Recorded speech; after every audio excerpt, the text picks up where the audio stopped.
Eigum við ekki bara að fara að segja jæja? Þið haldið greinlega að taka ykkur upp eða sitja á fremsta bekk. Það er bara eins og í venjulegri kennslustofu. Þó er enginn að sitja fremst. Ágæti rektor og aðrir góði gestir. Ég býð ykkur velkomin á þetta málþing á jafnréttisstöðum skólans. Vöfflu, kaffi og málþing. Er það ekki uppskrift á góðum degi? Ég vona að vöfflurnar hafi verið góðar og ég vona að þetta málþing verði líka gott og áhugavert. Yfirskriftin á málþinginu er nokkuð löng að mati gamals fréttamanns. Ég ætla að reyna að lesa hana. Hatursorðræða, þróun og áskoranir á tímum gervigreindar, samfélagsmiðla og upplýsingaóreiðu. Þetta er langur titill. Og þegar ég tók að mér að vera fundarstjóri hérna í dag, þá fór ég að velta fyrir mér ef ég spyrði nú ömmu mína hvað þessi orð þýða. Þá hefði hún skilið mjög fá að þeim. Hún hefði ekki skilið orðið hatursorðræða, ekki gervigreind, ekki samfélagsmiðlar eða upplýsingaóreiða. Hún hefði skilið á og í titlinum og hún hefði líka skilið orðið þróun og áskorun og tími. Svo það eru þessi 3 orð eiginlega sem að hún hefði skilið. Svo fór ég að velta fyrir mig, hvað með mömmu? Hún hefði ekki skilið neitt meira. En pabbi, ef ég hefði bætt einu orði inn á þennan lista sem er netöryggi, þá er ég alveg viss að hann hefði átt skýringu. Þetta tengist netaveiðum og möskóstærð. Ja. En ég er líka alveg viss að margir af minni kynslóð skilji ekki nema helmingina af þessum orðum, eða kannski engin. Þannig að þetta segir talsvert mikið það hversu samfélagið er að breytast hratt og hvað það er þarft að ræða þessi mál. Og það er einmitt það sem við ætlum að gera í dag.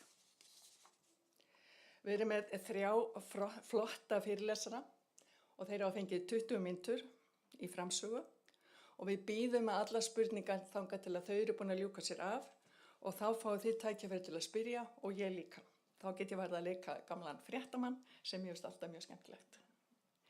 Þessi fyrirlesarar sem eru svo elskulegir að koma hingað eru Eyrún Eyþórsdóttir, lektor í lögreglufræðum hér við skólann, Helgi Freyr Hafþórsson, verkefnastjóri margmiðlunar hjá kennslumiðstöð og hann er líka gamall nemandi minn. Þannig ég þarf að sjá hvernig hann hefur farið fram. Ingunn Lára Kristjánsdóttir, verkefnastjóri á samfélagsmiðlum hjá RÚV, er 3. fyrirlesari og ég býð ykkur öll velkomin. Ég var mjög fegin hvernig veðrið var í morgun, hann var ekki þokað eins og í fyrradag. Þannig að þið eru komnar að sunnan dömurnar 2. Mig langar til að biðja Eyrún að byrja, gjörðu svo vel.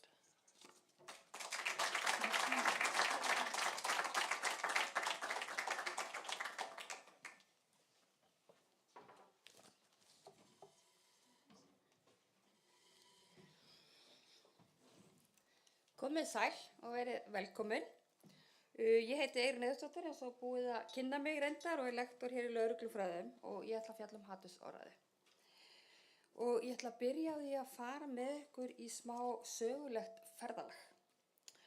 Þann 15. september 1935 voru sett 2 ný lög í Þýskalandi.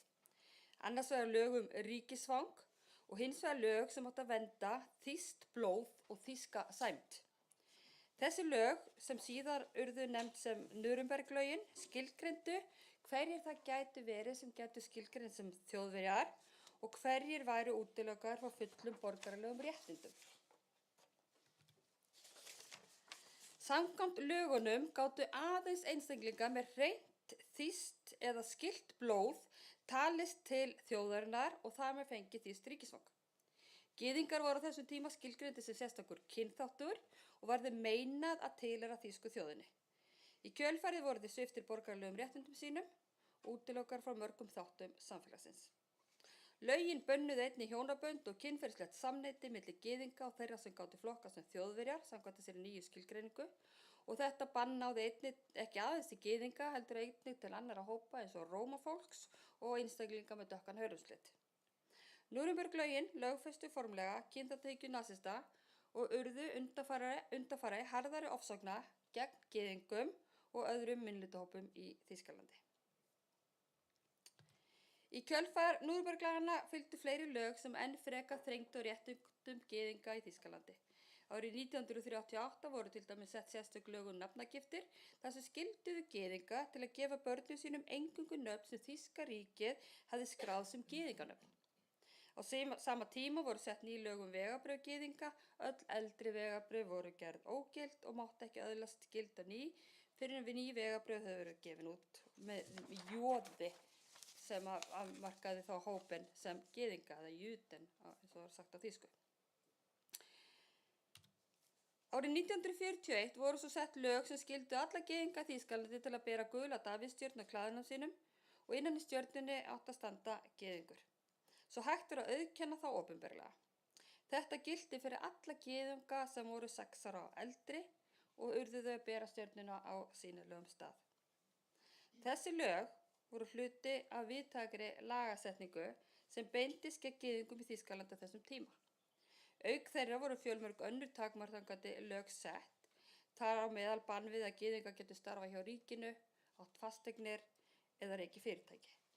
Og með þessum lagabreytingum var gyðingum í raun gert ómögulegt að lifa eðlilegu lífi í samfélaginu og markvisst verið að svipta þá öllum réttindum. En í hvaða umhverfi eru slík lög sett fram? Þegar nasistar undir forystu Adolf Hitlers komust til valda í Þýskaland á 4. áratug 20. aldar, hófu þeir að beita skipulögðum og markvissum áráðri gegn gyðingum. Áráðurinn var mjög neikvæður og hannaður til þess að ala á ótta og tortryggni. Og til að tryggja þessi boðskapur næði til almennings var honum miðlað í fjölmiðlum, kvikmyndum, með veggspjöldum og í skólakennslu. Megininntak áráðusins snerist þá hugmynd að gyðingar væru samfélaginu hættulegir. Þeir voru sakaðir að standa á baki efnahagslegum, pólitískum og samfélagslegum vandamálum Þýskalands. Margar samsæriskenningar voru settar fram til að styrkja hana áráður, þar á meðal svo hugmynd að gyðingar stjórnuðu óvinum Þýskalands og hefðu þar að lendi gríðarlegt valdi fyrir alþjóðlegum fjármálum. Þeir voru einnig sakaðir að grafinda þýskum gildum og veikja þjóðarandann. Efnahagsleg örbirgð í Þýskalandi eftir fyrri heimsstyrjöldina var sérstaklega nýtt til að réttlæta ofsóknir gagnvart þessum hóp og til að magnum hatur og útilokun var gyðingum markvisst afmennskaðir. Þeim var líkt við dýr eða sníkjudýr í áróðusritum nasista. Þetta birtist meðal annars í myndskreyttum bókum og veggspjöldum sem sýndu gyðinga sem grimma og ógeðfellda. Jafnvel í skólabókum ungra barna birtust teikningar af gyðingum þar sem voru sýndir sem feitir karlmenn gefa börnum sælgæti og þar með gefið skyn að þeir væru ríkir, hættulegir og beittu börnum kynferðislegu ofbeldi. Með að skapa andúð og útskúfun var hægt að undirbúa jarðveginn fyrir lög eins og Núremberglögin og önnur lög sem fylgdu í kjölfarið sem sviptu gyðingum borgaraleg réttindi og síðan fjöldamorð á gyðingum í helförinni.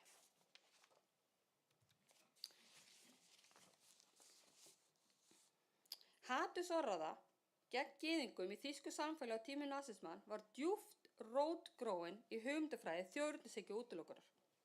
Hún byggðist á skörpum línum á milli hópa þar sem samfélaginu var skipt í okkur Þjóðverjana og hina gyðingana. Þessi tvískipting var grundvallaratriði í áróðri nasisma. Markmiðið var ekki aðeins að smána og gera lítið úr gyðingum, heldur einnig til þess að efla og styrkja tilfinningu Þjóðverja fyrir eigin yfirburðum og samstöðu.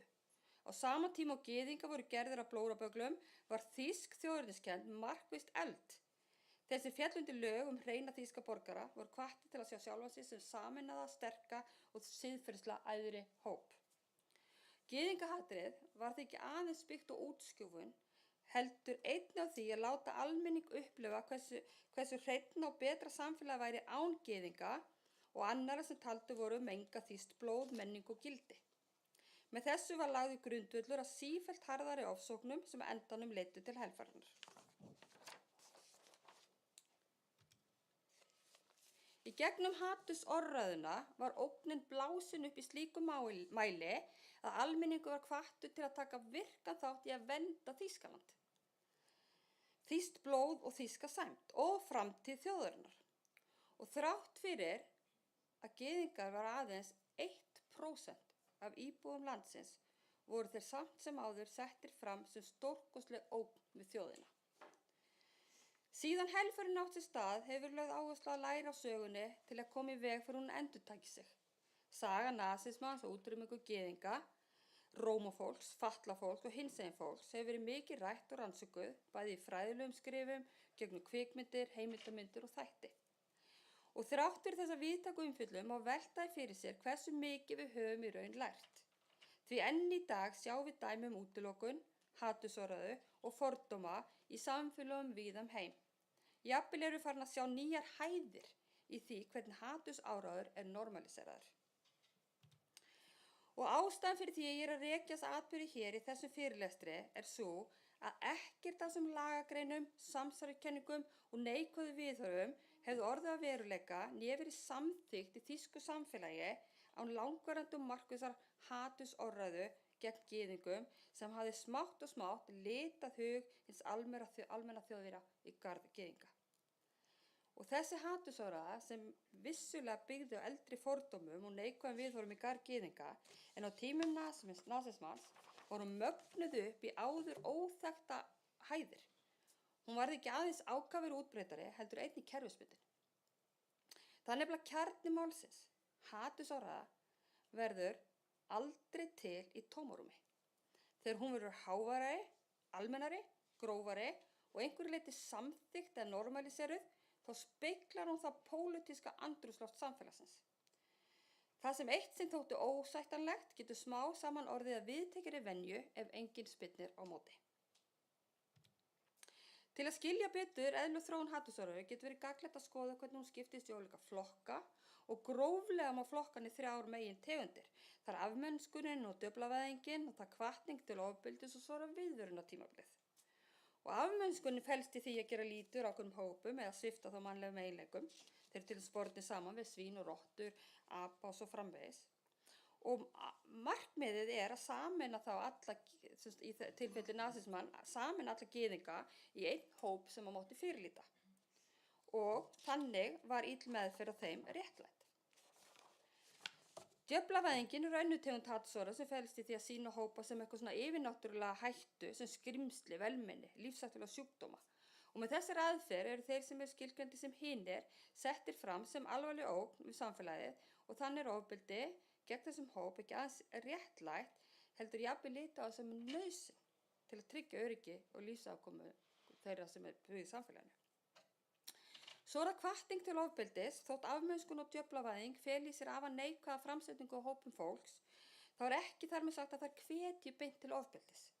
Hins vegar er hvatning til ofbeldis beinar aðgerðir sem feli í sér ákall árásir eða skaða gegn þá ákveðnum hópum. Og svo er það viðvörunin eða forstig hatursorðræðunnar. Hatursorðræða byrja sjaldnast á öfgakenndri afmennskun eða beinni hvatningu til ofbeldis. Hún þróast oft stig af stigi og fyrstu merking geta verið lúmsk. Og í samhengi greiningarinnar á hatursorðræðunni má kalla þetta sem stig viðvörunar. Í upphafi felst þessi orðræða oft einfaldlega í aðgreiningu á milli okkar og hinna og með tímanum getur þessi aðgreining þróast í gagnrýni á einstaka neikvæða hegðun hins hópsins þar sem ábyrgðin á slíkri hegðun er smá saman farið yfir allan hópinn. Að lokum getur þetta stig þróast yfir í neikvæðar alhæfingar þar sem hinn hópurinn er skilgreindur sem eðlislega slæmur, svikull eða hættulegur. Og þessari vægari stig hatursorðræðu er ekki síður hættuleg en öfgakenndari útgáfur hennar, því þau skapa jarðveg fyrir harðari orðræðu síðar meir.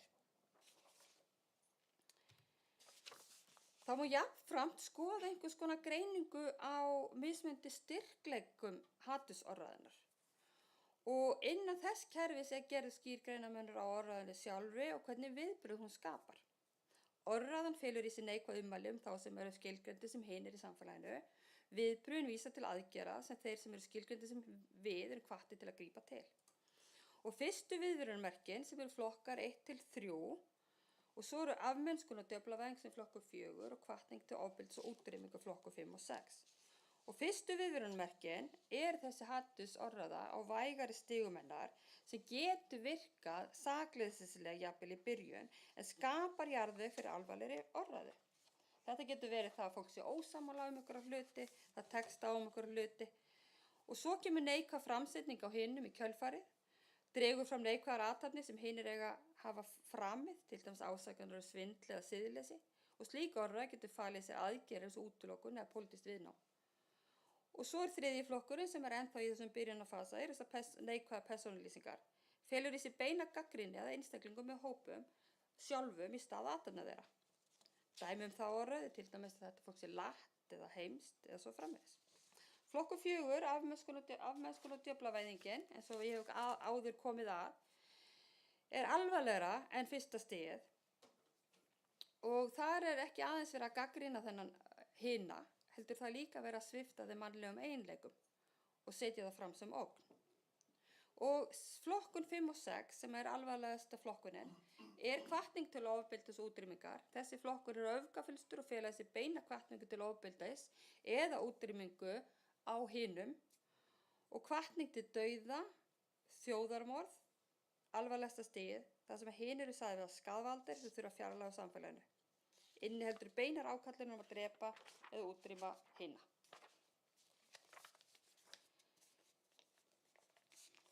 Kannski finnst sumum langt gengið að tala hatursorðræðu nasismans, vitandi hvað hún fól í sér og hvernig hún í raun og veru, hvað hún leiddi að.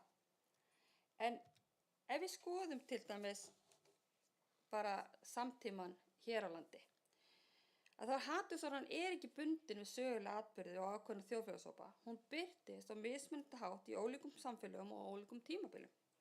Á Íslandi hefur ein birtingamynd hatursorðræðu verið svo hvernig fólk sem leitar alþjóðlegrar verndar stillt upp í opinberri umræðu, meðal annars stjórnmálalegri umræðu. Það aðgreining og afmörkun hópsins. Og eitt af lykilatriðum í hatursorðræðu að aðgreina hópa og draga skýrar línur milli okkar og hinna. Í umræðunum fólk sem leitar alþjóðlegrar verndar hópurinn oft vel afmarkaður og skilgreindur sem hinir, með orðræðu sem dregur úr samkennd og mannlegri sýn á einstaklinga. Algengast af þeir sem kallar hælisleitendur af þeim sem vilja ýta undir neikvæða ímynd, en ekki sem flóttafólk eða einstaklingar í neyð, og með þessi lagður grunnur að fjarlægð milli hópa. Neikvæð tenging og staðalímyndir. Þegar hinir eru settir fram sem óaskilugur hópur algengt að tengja hann við neikvæða eiginleika eða ógn við samfélagið. Í tilefni fólk sem leitar alþjóðlega verndar hefur orðan snúist að tala að þau sem svindlara, sem misnota kerfið og tæma ríkissjóð. Fullyrt hefur verið þau taki burt úr samfélagslegu sjóðum sem annars ætti að fara til öryrkja, eldri borgara og annarra sem eru viðkvæmir í samfélaginu. Þá hefur líka verið vísað í menningamun sem ekki hægt að brúa, þannig þessi hópur komið með óaskilaða menningarlega þætti inn í samfélagið. Slík orðræða ýtir undir togstreitu milli hópa og gerir fólk sem leitar alþjóðlega verndar að blórabögglum fyrir efnahagsleg vandamál eða vanfjármögnun opinberra aðila. Afmennskun og glæpavæðing. Afmennskunin eitt af meginverkfærum hatursorðræðu og birtist í að hópurinn sviptur mannlegum eiginleikum líkt við dýr og sjúkdóma, eins og orðið sníkjudýr eða rottur hafi verið notuð fólk sem leitar sér alþjóðlega verndar. Einnig algengt að karlar innan hópsins séu settir fram sem yfirvofandi ógn. Þeir eru oft sagðir vera hættulegi glæpamenn, ofbeldisfullir hryðjuverkamenn eða kynferðisbrotamenn, án þess að fyrir því séu neinar haldbærar sannanir. Með því að draga upp slíka mynd almenningur hvattur til að óttast og hafna þessum hópi, jafnvel áður en nokkuð persónuleg kynni hafa átt sér stað. Þegar búið að skapa skýra ímynd á hópnum sem óaskilegum eða hættulegum verður auðvelt að réttlæta ofbeldi gegn honum, hvort sem það beint, líkamlegt ofbeldi, andlegt ofbeldi í formi hatursorðræðu eða útilokunar. Þegar fólk afmennskað og stillt upp sem ógn, líta margir á það sem réttlætilegt að svipta þeim réttindum og mannúðlegri meðferð, hvort sem það með hertri útlendingalöggjöf, útilokun frá samfélagslegum úrræðum, neita þeim læknisþjónustu eða gera lítið úr lífskjörum þeirra. Til að sporna við hatursorðræðu og draga úr neikvæðum afleiðingum hennar nauðsynlegt að bera kennsl á fyrstu merki hennar og fylgjast með þróun hennar áður hún nær öfgafyllri birtingamynd.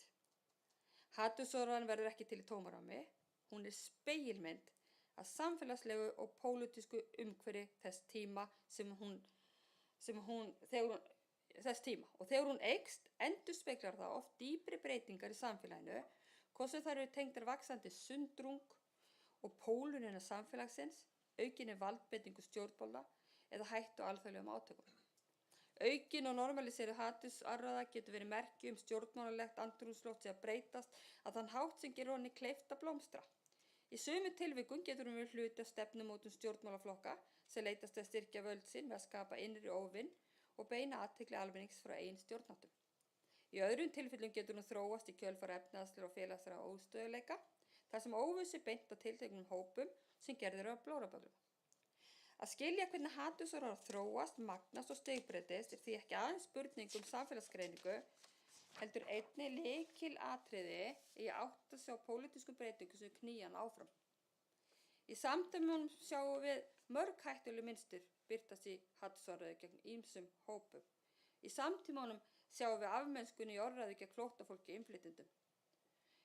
Í samtímanum sjáum við samsæriskenningar djúpríki og fjárhagseiliti sem oft tengda við gyðinga og einhverja alþjóðlega fjármálastjórn sem hápum ákveðna leinhópa. Í samtímanum sjáum við hvernig múslimar í Evrópu og Bandaríkjunum hafa verið sameinaðir að skipuleggja íslamavæðingu Vesturlanda með markvissari fólksfjölgun. Í samtímanum sjáum við hvernig svipað orðræðu gagnvart flóttafólki innflytjendum sem oft sökum að stela störfum eða fá óeðlilega háar félagsbætur og kostna annarri samfélaginu. Hatursorðræðan útbreidd á samfélagsmiðlum og stjórnmálum. Í sumum löndum hafa leiðtogar og fjölmiðlar normaliserað útlendinga, andúð, rasismu og kvenfyrirlitningu og í gegnum reglulegar umræður sem gera það að verkum að almenningur venst slíkri umfjöllun. Hatursorðræða er ekki fortíðarvandamál, hún er lifandi ógn í samtímanum sem hefur þróast í takt við samfélagsbreytingar og tækniframfarir. Hún birtist ótal hátt frá hefðbundinni orðræðu, stjórnmálum og fjölmiðlum til dreifingar á netinu í gegnum samfélagsmiðla, umræðuhópa og falsfréttir. Takk fyrir.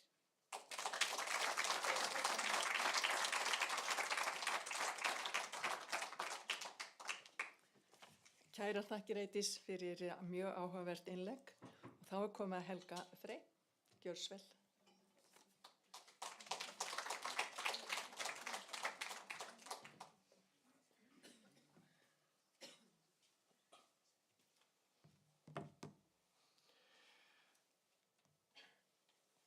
Já, góðan daginn og ég ætla bara að byrja á því að þakka bara fyrir að bjóða mér að fá að koma hingað og spjalla aðeins við ykkur.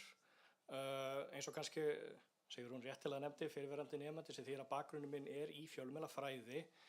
Þannig að ég hef ákveðinn áhuga á hvernig upplýsingar bæði verða til, hvernig þær miðlast þá sérstaklega og þá hvernig þær þróast. Ég ákvað að vera með svolítið svona, hvað maður kann segja, juicy titil, tvíegg sverð gervigreindar. Það var svolítið svona skemmtilegt aðeins að leika sem með þetta en þau vita það þetta sem er að skipuleggja þetta. Ég var með heldur lengri titil heldur en þetta en ég ákvað að stytta hann og hafa hann einfaldari. Ég er með ákveðna hugmyndir tjáningafrelsi eins og hvernig það er uppsett hér á Íslandi en verð bara að viðurkenna það þegar kemur hatursorðræðu, það er ekki eitthvað sem ég er einhver sérfræðingur í. Þannig að áður en að ég byrjaði að vinna í þessu erindi að þá þurfti ég að núllstilla mig einhvern veginn, velta fyrir mér hvernig í rauninni hvað hatursorðræða er og í rauninni hvernig birtingarmynd hennar er. Og þá verð ég að viðurkenna það eftir því sem ég fór að lesa mig betur það, þá finnst mér vera ákveðin þá finnst mér þetta svolítið draga í sitt hvor áttina. Hatursorðræða og tjáningafrelsi, hvar liggja mörkin? Og ég ætla ekki að segja hvað þau mörkurinn liggja hérna, en þetta er svona núllpunkturinn sem ég ákvað að leggja fyrir mér það hvernig ég ætlaði að fara að nálgast í rauninni þetta erindi núna í dag. Ef við ræðum aðeins eins og bara við samfélagsmiðla, það er samfélag sem miðlar með smellum. Þetta er í rauninni umhverfi sem er bæði með efni sem við sköpum sem notendur á samfélagsmiðlum og eitthvað sem samfélagsmiðlarnir síðan halda áfram að miðla áfram, en hvernig verður svo miðlun og hvernig á hún sér stað? En samfélagsmiðlar eru hannaðir til að hámarka virkni notenda, það er bara staðreynd. Þetta eru fyrirtæki, það eru peningar þarna bakvið, það felst einhvers konar fjármagn sem liggur þarna við og við sem notendur, við erum bara að gera þetta til að setja sætar myndir á hundunum okkar, köttunum okkar eða börnunum okkar eitthvað svoleiðis og við kannski erum ekkert að velta neitt meira fyrir okkur heldur en þeirri notkun. En þegar við gerum það, og ég veit ekki hvort þið hafa ykkur velti fyrir ykkur að þegar þið eru nú ætla ég að nota Facebook sem dæmi, þegar þið eru að skrolla á Facebook, hraðin á því hvernig þið skrollið skiptir máli. Ef þið skrollið hratt, þá á Facebook til ekki skrá það sem virkni. Leið og þið hægið á ykkur, skráning sem virkni. Leið og þið stoppið við eitthvað, skráning sem ennþá meiri virkni. Leið og þið smellið á eitthvað, skráning sem ennþá meiri virkni. Og ég ekki, ég fell í þessar gildur sjálfur. Og ef við tökum bara, það náttúrulega rosalega vinsælt að tala til dæmis eins og Trump þessa dagana og hvað hann að gera og allt þessar vitleysun sem fylgja honum. En það þýðir það í hvert einasta skipti sem að ég skrolla í símanum hjá mér og ég sé eitthvað vitleysun sem kemur í honum, sérstaklega það kemur varandi, eins og dæmi sem kom varandi við innflytjendur, og ef að ég hægi á og les það sem í gangi, þá skrá það sem virkni. Ef ég smelli, þá það ennþá aftur skráð sem virkni og þá ég búinn að gefa reikniritunni eða algoritmanum fyrir samfélagsmiðilinn ástæðu til þess að skráningu, þetta áhugavert, ég þarf að sýna fleiri þetta. Og síðan endar með því, vegna þess að við erum kannski vinir á Facebook og vegna þess að við erum vinir á Facebook, að þá vilja vill Facebook sýna það sem ég að sýna ykkur, eða það sem ég að skoða, því við erum vinir, og þá verður til það sem að þá kallað echo chamber, bergmálshellir, hugmyndafræðin upp á það að við í rauninni bara heyrum og sjáum í rauninni bara það sem okkur næst, og þarna á sér stað rosalega mikil bergmálshellir vegna þess að sérstaklega ef við erum ekki að leggja gagnrýni í það efni sem fyrir framan okkur. Og þá fer maður að velta fyrir sér áskorun samfélagsmiðla upp á það að jafna markmið virkni notenda og siðferðislega ábyrgð þeirra til að koma í veg fyrir skaða og fylgja lögum. Þetta eru fyrirtæki. Þau vilja greiða pening. Af hverju ætti þetta að vera aðalatriði númer 1, 2 og 3 hjá þeim? Það allavega, svona hvernig ég að líta á þetta. Gervigreindin, ég ætla nú ekki að fara eitthvað rosalega djúpt út í þetta. Við höfum ákveðina hugmynd það hvað gervigreind en það sem ég ætla sérstaklega að tala það sem kallast málgreining eða natural language processing. En þetta það sem notað líklegast hvað mest í samfélagsmiðlum þegar kemur það varandi við notkun gervigreind við að greina það efni sem að koma inn. Og þetta skiptist í 3 hluti, þetta skilningur, myndun og aðferðir. Skilningurinn þá byggist á því að það að tölvur læra að þekkja og skilja bæði ritmál og talamál. Skilja, þetta ekki ég að bulla. Tölvurnar að mynda skilning í textan sem að það náttúrulega út frá okkur ákveðnum algoritmi eða gögnu sem það en það skilningur sem á sér stað þarna. Myndun, það búa til nýjan texta og tal. Þarna við þá tala það sem að við höfum heyrt stundum í fréttunum að gervigreind sé að búa til fréttir eða færslur án þess að nein mannska kemur á bakvið. Enda af hverju ætti mannska að koma á bakvið? Það gagnagrunnur sem liggur þarna við þurfum bara að setja einhverja skipun inn, við þurfum kannski ekki að setja skipuna, við þurfum bara að skilgreina hvað hann að gera. Ef þessi smellir á þetta og hann vinur við þennan og þessi hefur gaman af IKEA, þá verður þetta til. Aðferðir, þetta alltaf blanda af ákveðnum aðferðum, en í grunninn þá þetta það sem kallast reiknimálfræði, eða þá hvernig mannlegt mál virkar eftir reglum í rauninni, hvernig í rauninni líkanið greinir það. Tölfræðileg líkanagerð greining á mynstrum í tungumálinu og síðan vélnám og djúpnám að tölvan læri sjálf á gögnunum. Mig langar að staldra aðeins við tölfræðileg líkanagerð og vélnám og djúpnám. Greining á mynstrum í tungumálinu og vélnám og djúpnám tölvan læri sjálf á gögnunum. Þannig að setur svona smá pinna í þetta. Bara svona rétt dæmi það hvernig gervigreind notuð í samfélagsmiðlum í dag eða með þessari málgreiningu að þetta eru viðhorfsgreiningar sem að greinir þá undirliggjandi viðhorf í texta eins og í fréttum, vefefni og samfélagspóstum sem þá færslum þá á samfélagsmiðlum, samantektagerð sem notuð til að þróa taugarnar til að skilja mikilvægustu hluti í skjals eða búa til stuttar samantektir, nafnagreining dregur út og flokkar nöfn eininga eins og fólk, fyrirtæki, staði, dagsetningar úr texta. Vélþýðing greinir og skilur texta í ólíku tungumálum frá sjónvarpi. Og þetta eitt af því sem ég upplifði sjálfur þegar ég byrjaði aðeins að fikta með gervigreind. Hún gerir ofta ekki greinamun á tungumálum. Mér finnst það sjúklega töff, en en hefist það líka pínu svona út frá þessu samhengi sem ég er að fara út í núna, svolítið hættulegt líka. Og efnisgreining að það notar vélnámstækni til að sjálfvirkni væða skráningarferli sem dregur úr lykilefnisþætti og þá er rauninni, þessi sjálfkrafa hlutun og þetta er rauninni það sem er rauninni mannlegi þátturinn er rauninni pínu tekin út. Þetta er bara kerfið rauninni að sjá hlutina. Og þá sem sagt, og eitt af þessum hlutum sem þessi tól sem samfélagsmiðlarnir eru að nota sem kemur varandi við greiningu og hatursorðræðu, að það er það sem kallast hate speech recognition. En þá er sem sagt fjöltengd greining á taugalíkunum, þetta er algoritmi, þetta eru gögn, þetta er einhvers konar sem líkan er að gervigreind að vinna úr, sem nýtir sér nýjustu framfarir í vélþýðingu. Sem sagt, það skiptir ekki máli á hvað tungumáli, hvað í rauninni hatursorðræðunum á sér stað, það er eitthvað skilgreint. Það er hatursorðræða, þá er það flaggað og það er eitthvað, á sér eitthvað ferli að fósturinn er tekið niður eða eitthvað svoleiðis. Nákvæmt eiturmælingastig eða svona toxicity scale sem nýtir sér nafngreiningu til að bera kennsl á einstaklinga, stofnun og aðra mikilvæga þætti texta sem er þá er einhver skilgreining, hvað er eitruð umræða og ef það er í einhverjum skala að þá er það flaggað. Þetta gefur okkur til kynna að það er allt í lagi að vera með hatur upp á þessu leveli, en leið komur í þetta þá er það ekki í lagi. Vegna þess að það er þessi mæling. Sjálfvirk viðvörunarkerfi sem byggir á rauntíma greiningu og efnisgreiningu, ritskoðun í rauntíma af gervigreind.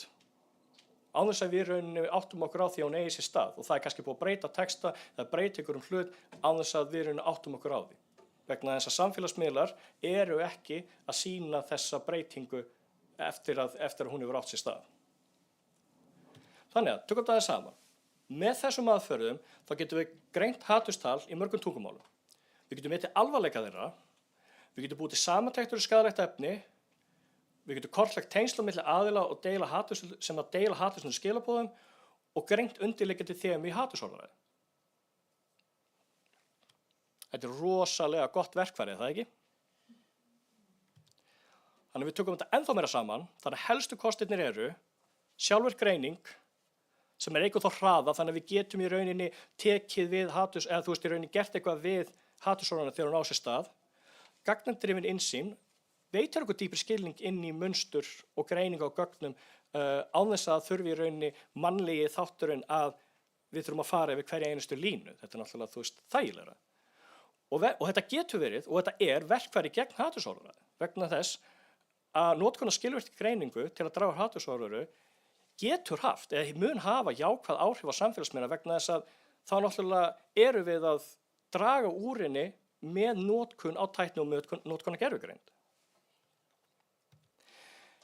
En þetta er ekki alveg svo einfalt. Vegna þess að þá komum við út í ákveðnar áskoranir að þá er skortur á samhengi. Gervigreindin eða þessi mállíkjunum eða þessi tækni er háð túlkunum sem þýðir að of mikil flækjustig á gögnunum getur skilað af sér röngum niðurstöðum. Bara svipað eins og mörg okkar eða einhver okkar sem hafa pröfað að nota gervigreind, við setjum okkar inn og fáum okkar bult tilbaka. Það byggir líka á því hvaða skipun við setjum inn og hvað gögn við erum að fá tilbaka úr því. Fordómar og ósæmi í reikniritun, þjálfunargögn geta verið hlutdræg. Og ef þeir geta verið hlutdræg þá hafa þau áhrif á niðurstöðurnar. Og ef það er ójafnvægi á þjálfunargögnunum, þá getur það valdið erfiðleikum að greina hatursorðræðu í fjölmiðlum eða í samfélagsmiðlum. Og siðferðislega álitamáli í þessu er það að notkun vekur spurningar á ritskoðun. Við erum að tala sjálfvirka ritskoðun í þessu umhverfi. Þetta er mín upplifun. Hvernig ég sé þetta fyrir mér. Þannig við byrjum á hlutdrægni í þjálfunargögnunum, byrjum þar. Ef það er hlutdrægni í þjálfunargögnunum, þá verður það skortur á samhengi og skilning á ólíkri menningu fyrirgefðu. Út frá því verða forsendur gervigreindar geta innihaldið fordóma. Hatursorðræða verður til, magnast eða í rauninni á sér stað. Hún fer inn í þennan bergmálshellir.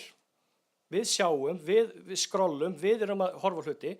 Samfélagsmiðlarnir miðla efninu og þetta byrjar allt aftur.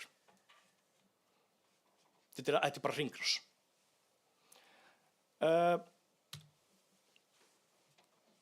Á ég að gera það. Hvar liggur ábyrgðin? Ég hef enga faglega forsendur, menntun eða reynslu og þekkingu á því sviði. Mér langar líka svona að segja það ég er með Indriðabjöllu á skrifborðinu hjá mér, þannig að ég er mikill aðdáðandi. Hvað er til ráða? Og nú er þetta bara mína spurningar bara bæði til ykkar og bara fram með. Er það fyrir samfélagsmiðla að forgangsraða öryggi notenda fram með smell og dreifingu efni? Mér finnst ólíklegt að þeir eru að fara að gera það því eins og ég rétt nefndi fyrirtæki, peningar. Þetta snýst það að græða á. Yfirvöld þarf að herða reglugerðir til að sporna við hatursorðræðu. En þurfum við þá ekki aðeins að velta fyrir okkur varðandi við hvernig tjáningarfrelsi virkar á Íslandi móti því hvernig skilgreininga á hatursorðræðu og hvernig það er. Samfélagið þurfum við að fara að tileinka okkur meiri stafrænni hæfni, gagnrýni hugsun og við skulum ekki flytja inn í Bergmannshellir og vera bara þar og ekkert vera, hér eru alltaf sætu hundamynd mínar og þetta er Trump, ég ætla að skoða hvað hann er að gera. Og þú veist, bara svo hafa á hreinu, ég er sekur þetta líka, þannig að þetta er ekki einhverju sleggdómar sem ég er að henda hér út í sal. Er þetta tæknin? Þarf að takmarka notkun á tækninni til að minnka líkur og því hún verið notuð á neikvæðan hátt. Aftur, tæknin er svolítið bundin á fyrirtækjum, fyrirtæki vilja græða, það er svolítið erfitt að setja einhverjar hömlur í rauninni á það. Hvað getum við gert?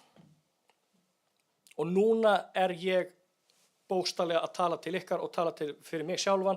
Fyrir mig snýst þetta í grunninum gagnrýna hugsun. Að það sem við erum að nota, það skiptir ekki máli hvort það sé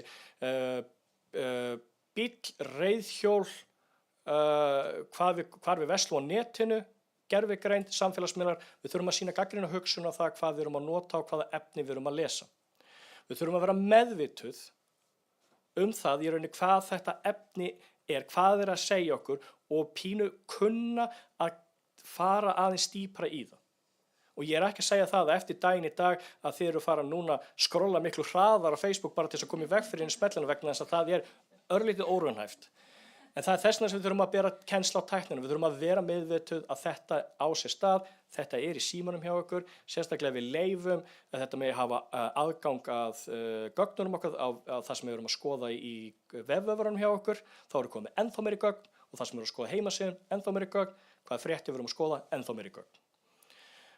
Við verðum að sýna ábyrga notkun á tækni og þetta er bara í rauninni bara fyrir, þó það sé ekki bara fyrir okkur, heldur fyrir samfélagi í heild, vegna þess að samfélagsmiðlarnir sjálfur eru ekki að fara að gera það. En við sem erum að búa til efnið þarna og við sem erum að nota, við verðum að sýna ábyrgðina. Og til þess að geta gert það, þá þurfum við að hafa ákveðna stafræna hæfni. Það er bara staðreynd. Við þurfum að vita hvernig tæknin virkar, hvernig hún í rauninni hvað hún gerir. Við þurfum ekki að skilja forritununa bak við það, en við þurfum kannski að átta okkur á því hvað hún er að gera meira heldur en að sýna okkur myndir alltaf það hversu sætur hundurinn minn er. Hann heitir Fróði, bara svo að segja hreinu. En hvað getum við gert? Við hér í Háskólanum Akureyri og við hjá kennslu og uppsýk- og tæknimistöð Háskólans, þar sem ég vinn, við vorum, ég sem sagt og Helena Sigurðardóttir og Sigurður Halldórs, við vorum að skrifa sérst kafla í bók þar sem að byggir á vinnustofun sem að ég hef verið að halda. Og þetta er sem sagt það sem við hönnuðum, sem þetta kallast AI Immersion Model, sem er ákveðin tegund á því hvernig fólk notar gervigreind fyrstu kynni, útskýring hvernig tæknin virkar og skrásetning á upplifun þátttakenda í vinnustofunni. Þannig já, ég sagði skrásetning. Vegna þess að ég er að safna gögnum það í rauninni hvernig þið sem hafa komið að vinnustofunar eru að upplifa í rauninni notkunna gervigreindinni og það er akkurat svona sem ég sé svolítið fyrir mér hvað þurfi líka að eiga sér stað varðandi við notkun á samfélagsmiðlum, notkun á tækni sem við erum með upp í höndunum. Við þurfum að sýna ákveðið ábyrgð á okkur varðandi það hvernig við erum að nota. Það þýðir ekki bara að segja ég sé að nota gervigreind en hvar eru gögnin geymd. Það þýðir ekki að segja það ég er með allar minni upplýsingar á samskiptamiðlunum en hvað eru samskiptamiðlarnir að gera með gögnin og hvernig eru þeir að nýta þeirra áfram. Þannig að þetta er svona ákvað að leyfa þessu að fylgja með og líka bara til þess að eftir því sem að ég fór meira út í sem sagt, að lesa mig til og velta fyrir mig varðandi erindi núna í dag, þá fann ég alltaf svona ákveðna svona tengingu með það sem ég er að vinna með gervigreindinu og sýna fólki hvernig það er hægt að nota hana. með því hvernig notkun á samfélagsmiðlum og tækninni þar. Við verðum við sem menntafsamfélag, við verðum að sýna bæði gegnsæi, fræðilega tengingu, gagnrýna hugsun og ábyrgð þegar kemur að notkun á gervigreind, en á það samt ekki líka pínu við samskiptamiðlan líka, vegna þess að réttilega eins og Eyrún nefndi hérna áðan að hatursorðræða grasserar í samfélaginu hjá okkur og við kannski erum að ýta undir hana með núverandi notkun okkar samfélagsmiðlum á þess að við séum að gera okkur grein fyrir því. Ég ætla ekki að hafa þetta lengra í dag, bara takk hérlega fyrir mig.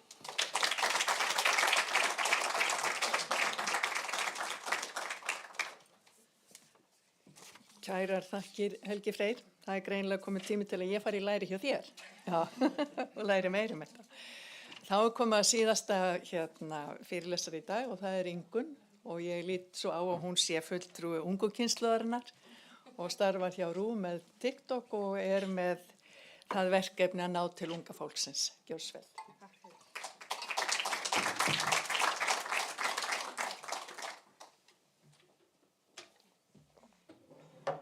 Já, ég er svona manneskja, ég á svolítið erfitt með að fylgjast með þegar ég sit of lengi, þannig að mér langar bara svona að biðja ykkur um að teygja eins úr ykkur, bara nýta þetta tækifæri, aðeins standa upp eða eitthvað, þetta er svo gott, annars getur maður ekkert fylgst með. Finnið ekki hvað er öll stíf í öxlunum.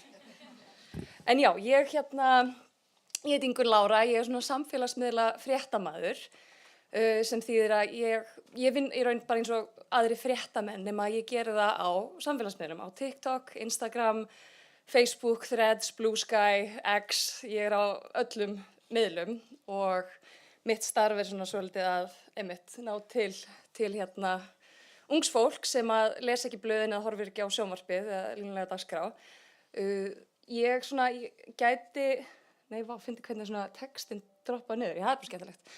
Að mín vinna, ég set hana stundum í 4 flokka sem er fróðleikur og þá erum við að nýta svona efni úr safni RÚV og erum svona að segja frá einmitt svona sagnfræðinni og setja hana svolítið í samhengi við nútímann og stundum líka bara gaman að rifja upp gamla fréttir og svo er þetta persónulega sem er bara að fá að kynnast fréttamönnum, að þetta séu manneskjur sem vinna, sem eru að setja saman fréttir fyrir ykkur og að þetta sé ekki svona stofnun bara, að það sé bara andlit við þetta.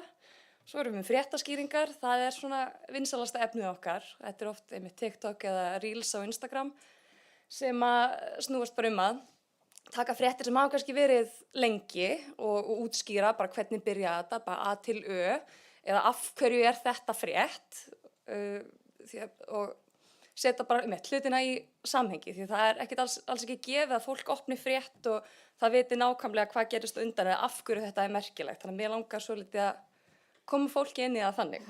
Og svo er það bak við tjöldin, hvernig við vinnum og þetta er svona hluti að því að skapa traust, bara að við vinnum með einmitt góð gögn, að við vinnum eftir ákveðin svona siðareglum, já, bara að kynna okkur fyrir fólki.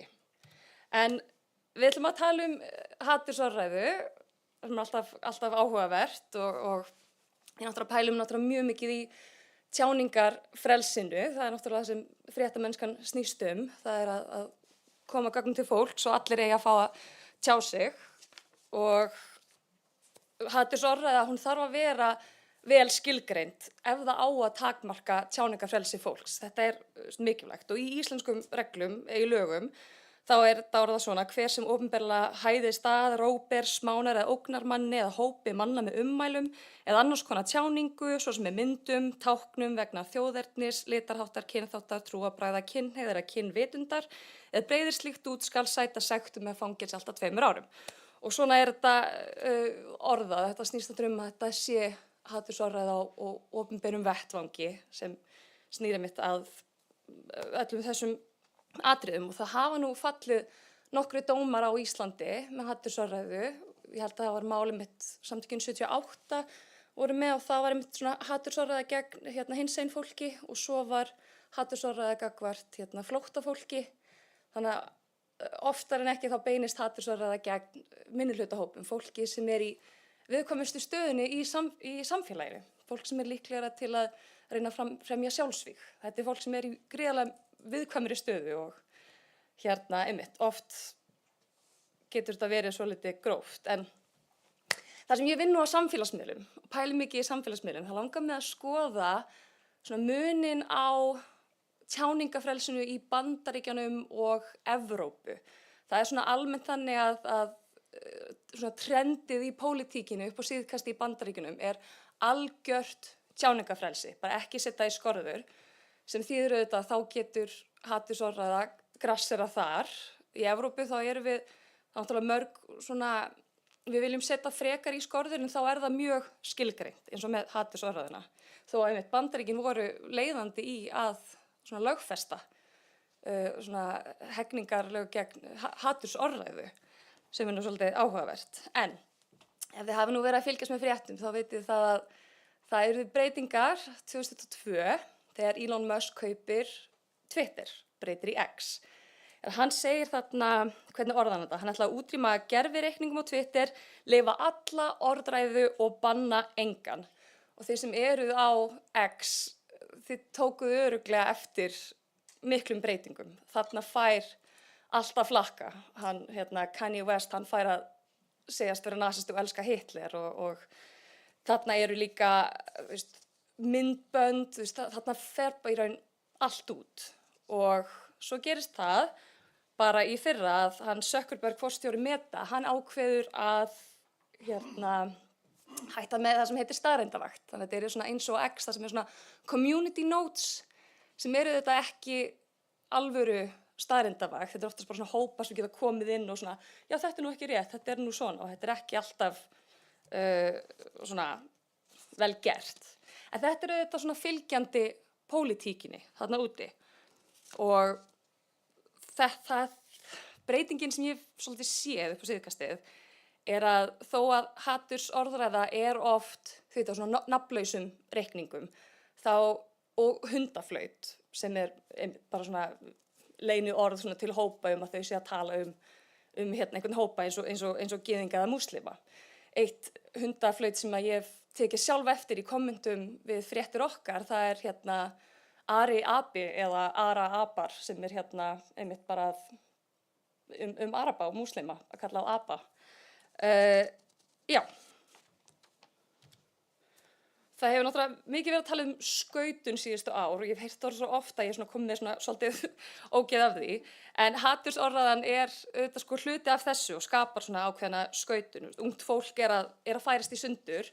Ungir karlmenn eru að hallast meira til hægri, ungar konur eru að hallast meira til vinstri og algrímið á TikTok svo öflugt að það að færa okkur sífellt í svona minni og minni bergmálsklefa.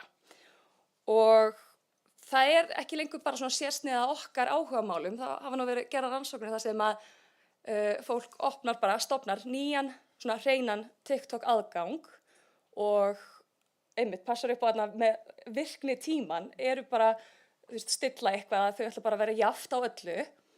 Þá gerðist það, þá var allt í alltaf færast yfir í meira svona mjög svona vestrænt kristni svona þjóðerni sinnað efni.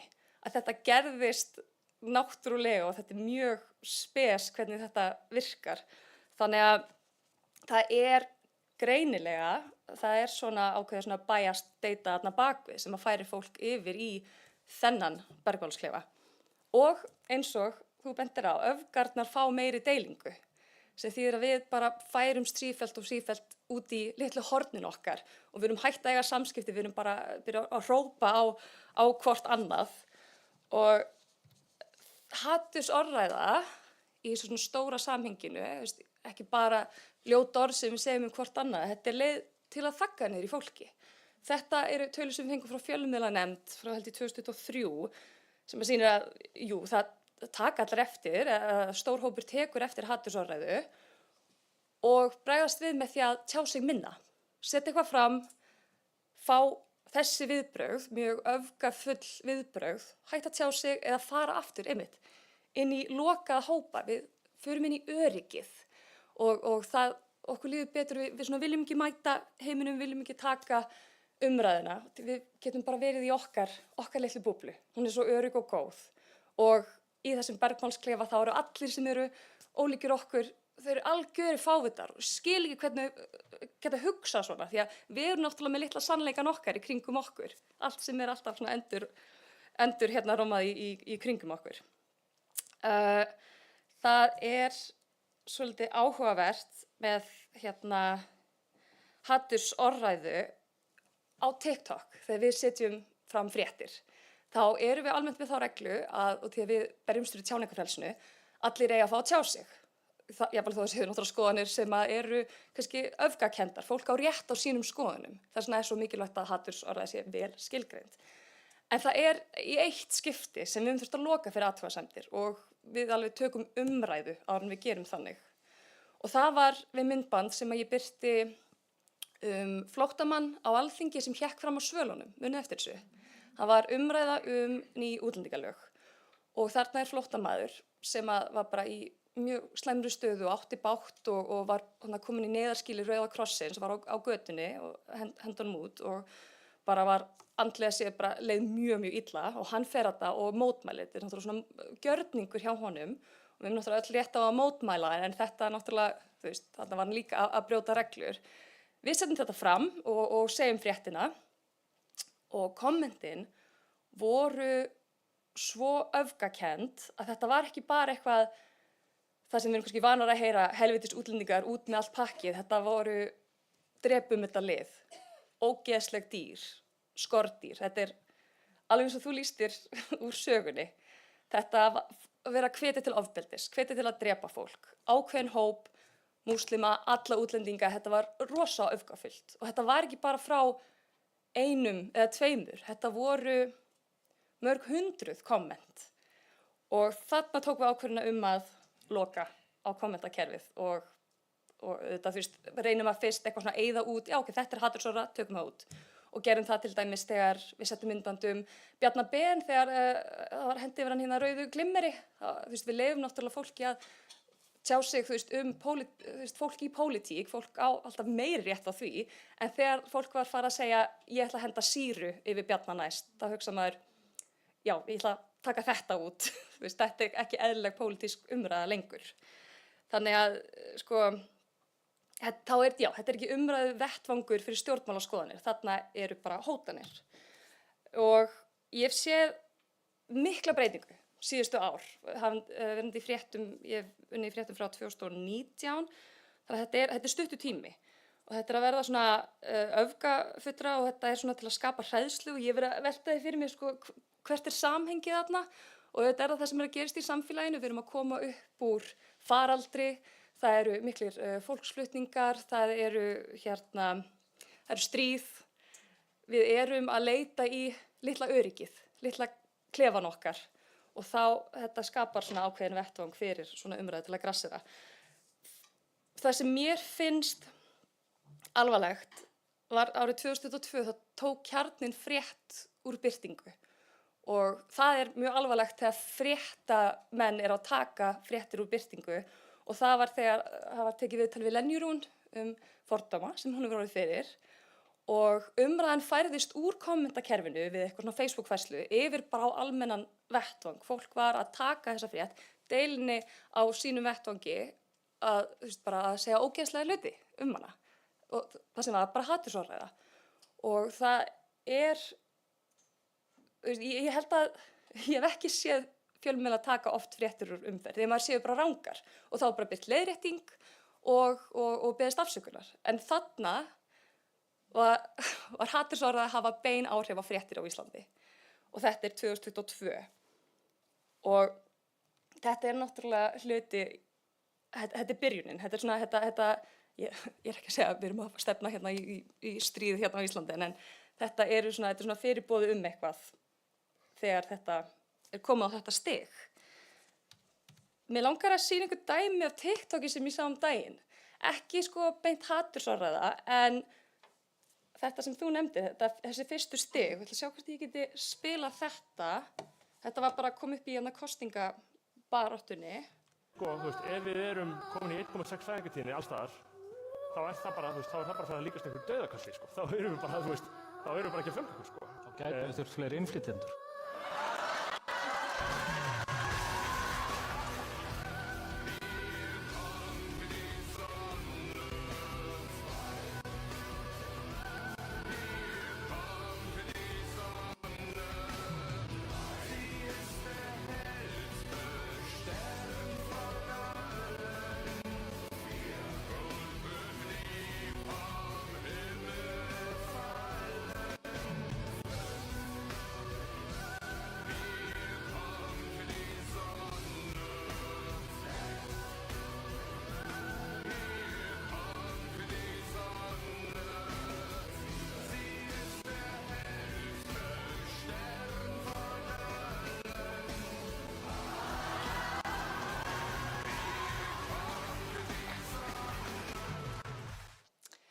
þarna sjáum við myndband eftir mann sem einhvern sem kallar sig Hinn grimmi, þar sem að þetta er náttúrulega til að skapa hræðslu við og þau.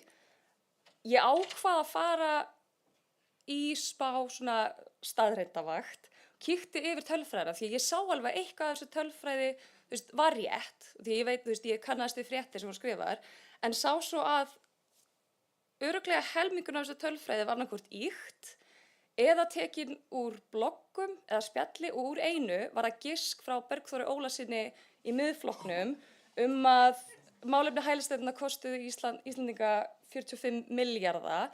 Ég held að sko opinbera tölfræðin sé, held ég nær svona 15 til 20 og ég hafði samband við Landspítalann því það var að vera að tala eitthvað, þetta sem kostar Landspítalann og þessar tölur voru líka ýktar. Svo kíkti ég í Þjóðskrá og Hagstofuna og ég hafði samband við Fangelsismálastofnun því þið sáu að þarna var eitthvað tölfræði Palestínumenn og þarna nefndi eitthvað svona margir af þessum. Eitthvað sagt mörg þúsund, það eru 150 Palestínumenn á Íslandi og þetta er allt svona, hluti af náttúrulega tölfræði er rétt, en þetta er allt sett í eitt svona hrærigraut sem samhengið útlendingarnir eru að fara að eyða þjóðinni, þarna sjáðu að það kemur texti yfir stjórnmálamenn, eyðing, Ísland, stolt, að það sé bara að vera að fara að eyða okkar elskulega móðurmáli, okkar landi út af fjölmenningu og þetta var mjög vinsælt myndband frá hinum grimma. Það voru held ég 3000 á þessu myndbandi, mikið áhorf, mikið deilt og þetta var bara í fyrra. Og byrjar á þessari umræðu í stjórnmálum og ég er ekki að segja þetta sé eitthvað Snorra Másin og Miðflokknum að kenna en það eru flokkar sem eru að færast svona í umræðuna sem er að vísu öfgakenndari í Bandaríkjunum. En þetta er samhengi, þetta verður ekki til í tómarúmi.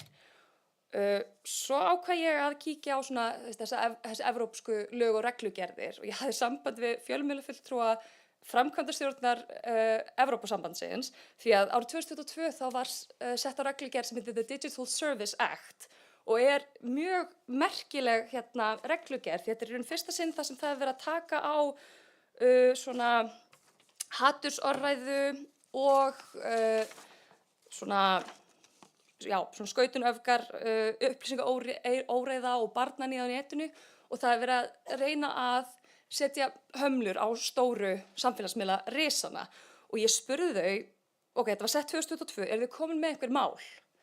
Og þau sögðu mér, já, við erum með 10 mál gegn Meta, TikTok og X og líka, mér langar að hrósa upplýsingafulltrúa framkvæmdastjórnar ESB því ég fekk svar á innan við 6 mínútur. Það er geggjað. Og þau sögðu mér að málin þeirra, þau raun, enginn þeirra er hatursorðræðu því þau eru bara að taka alvarlegustu málin. Og þá hugsaði ég, hvað eru alvarlegustu málin? Og það eru mál gegn X vegna áhrifa á kosningar innan Evrópu, mál gegn TikTok vegna áhrifa á kosningar í Rúmeníu, gegn Meta og til þau telja að Meta ger ekki nóg til að vernda börn og þau eru með ávana bindandi hönnun, bara þau eru að skapa fíknivanda og hafa áhrif á kosningar. Og þetta er stórmerkilegt að við náttúrulega hatursorðræðu, þetta er alvarlegt mál, en þegar við erum komin lengra og þetta leiðir í þessu skautun og þessa litla klefa sem við förum í og þetta farið að hafa áhrif á fjölmiðla og kosningar, þá erum við komin alveg á stað og við erum þannig sem komin þangað. Sem ég bara geggja að enda svona rosa heavy stöffi, en þetta er allt frá mér. Takk fyrir.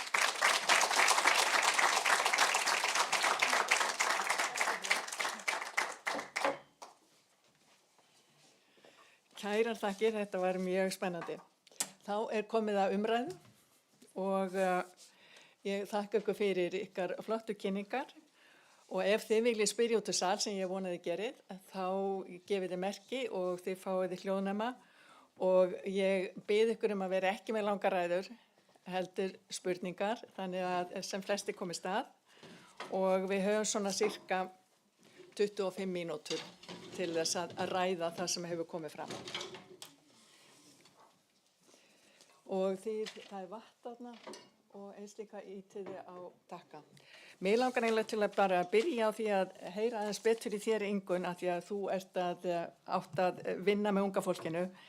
Hverjir það sem að kommentara á efni sem að þið sendir frá okkur? Það er bara allir, bara fólk á öllum aldri. Ég legg svolítið ég legg áherslu á gagnvirkni á samfélagsmiðlum. Til hvers að segja fréttar á samfélagsmiðlum ef ekki til að eiga samtal. Og stór hluti af því að sjá bara hvað hefur fólk áhuga á, hverju getum við svara betur. Oft svona, fólk taggar okkur til dæmis í einhverjum fréttum sem þau sjá á TikTok og eitthvað, Rúf, þetta satt? Og þá tökum við það og skoðum það á svörum. Eða segja, það er eitthvað að vera að tala getningum Íslandsbanka í fréttum og ég veit ekki hvers vegna, getur útskýrt. Og þá útskýrum við það.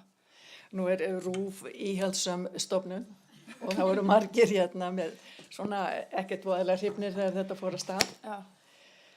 Hvernig finnst þér viðbrögðin hafa verið og hver í raun verið grunn tilgangur með því sem að þú ert að gera? Viðbrögðin hafa verið mjög góð. Mér finnst eiginlega best þegar ég heyri frá kennurum sem segja að allt í einu nemendur eru farin að pæla í samfélaginu og fréttum og vita hvað er í gangi. Og þegar ég heyri það svona bara fljótlega eftir við byrjuðum á þessu, þá væri bara ok, þetta er algjörlega þess virði. Og þetta er bara eitt stöðugildi, ég er eini í þessu, ég er fréttamaðurinn og ég er klipparinn og ég birti, þetta er mikil vinna og vonandi fæ einhvern með mér í þetta.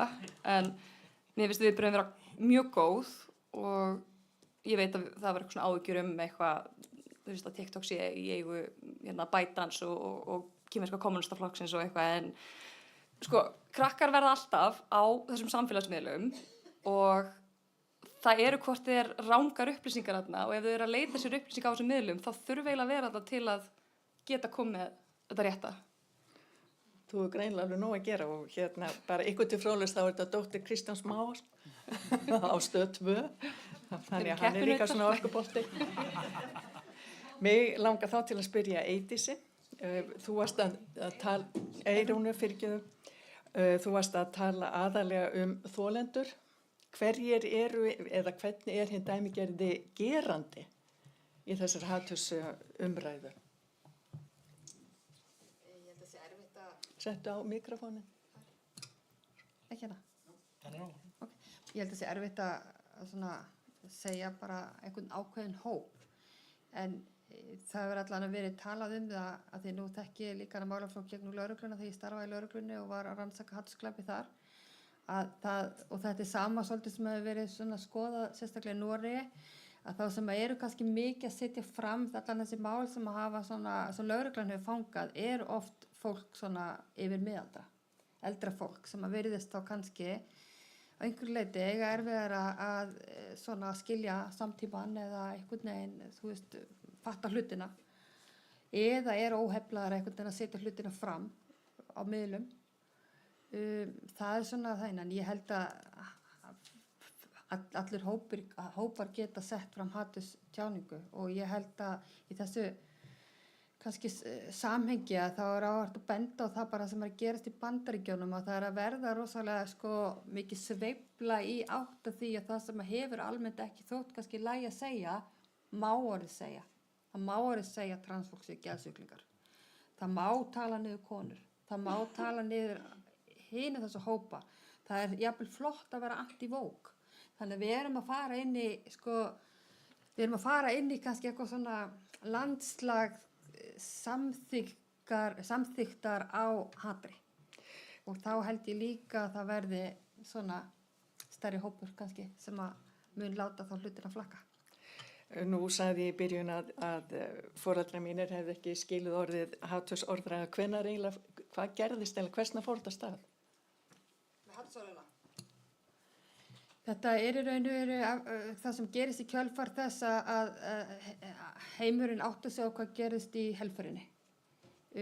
Þá í raun og veru tekur alþjóðasamfélagið saman og það eru sett lög 1968 með minnir samningur Sameinuðu þjóðanna um afnám kynþáttamisréttis sem var í raun og veru átt að beina því til aðildafélaga eða samfélaga heimsins að taka á því að sporna gegn því að svona getur gerst aftur, að helförin geti átt sér stað aftur. Íslendingar samþyktu þennan samning 1973 og í kjölfari sett inn í hegningalög bann við hatursorðræðu, lagagrein 233a.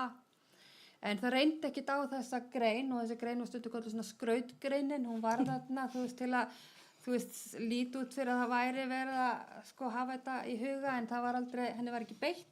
Fyrir en fyrst árið 2000 þegar fellur dómur sem kallast Hvíti Ísland dómurinn, það sem í rauninu dæmt fyrir viðtal sem birtist í Dagblaðinu, DFF, það sem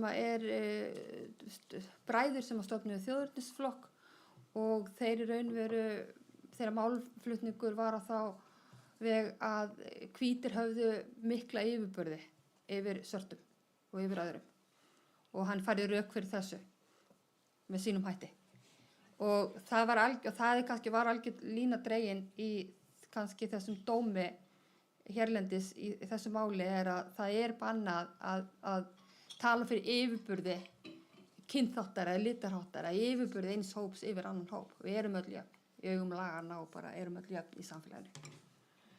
En hver refsiramminn fyrir svona hatursorðræðu og netglæpi? Fyrir hatursorðræðu það hámark 2 ára fangelsi. Þessi dómar sem hafa fallið hafa verið sektir. Þannig það hafi ekki verið, og jafnvel dómsáttir. Þannig það hafi ekki fallið margir dómar og það hafi ekki verið gerð hárefsing.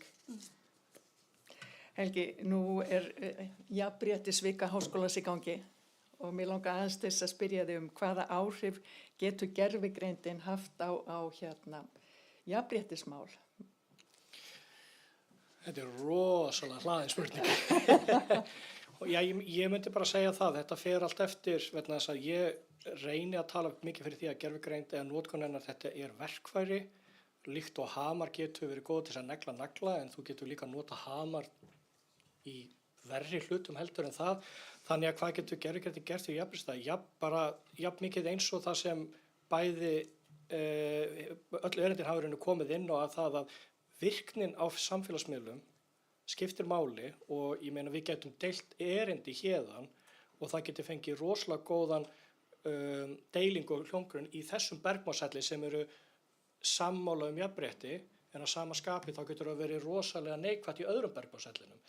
Þannig að ég bara get ekki svarað þessu í byrður. Þú er búin að reka þig á gat. Já, í raunin vegna þess að gervigreindin hefur bæði kosti og galla, þetta hjálpar að flýta fyrir greiningu á samfélagsmiðlunum en að sama skapi eins og ég nefndi áðan að ef það villa í gagnagrunnum eða í reiknilíkonum eða í þessu til dæmis eins og bara það má ekki, það ekki rétt hjá mér að þú má ekki skrifa Ísrael á samfélagsmiðlum núna, maður skrifar það núna með einhverju öðru orði eða bara eins og þú skrifar ekki arabar, þú skrifar arabar. Já, það hefur náttúrulega skapast svona, algríms tungumál sem á að koma í veg fyrir svona skuggabanni og þannig. Já, og það eins og fólk segir alltaf unalived á netinu í staðan fyrir, Einmitt og gervigreindin til dæmis þarf tíma til þess að átta sig á þessu, þannig leið og kemur eitthvað ný svona einhver afskræming af einhverju orði að þá er hún ekkert að fara að taka það alveg strax. Þannig að svaraði þetta spurningunni. Já, hluta til, en við getum kannski haldið aðeins lengra áfram á sama sviði. Nú ýmislegt að gerast í Bandaríkjunum og Trump að sýna á sig klærnar eða hnefann og meðal annars búið að banna ýmis orð og mér skilst að eitt orðan sem komið í bann kona, trans og stéttaskipting og skautun. Hvaða áhrif á þetta eftir að hafa? Helling. Ha? Helling. Og þetta eitthvað sem þetta ástæðan fyrir því af hverju við þurfum að vera meðvituð í rauninni hvernig orðalag á sér stað á samfélagsmiðlum, hvernig sem sagt í rauninni notkunin því að ef við erum að nota verkfæri sem að hamlar ákveðnum orðum og við vitum ekki að það er að hamla þessum orðum, þá náttúrulega verðum við ekki meðvituð það.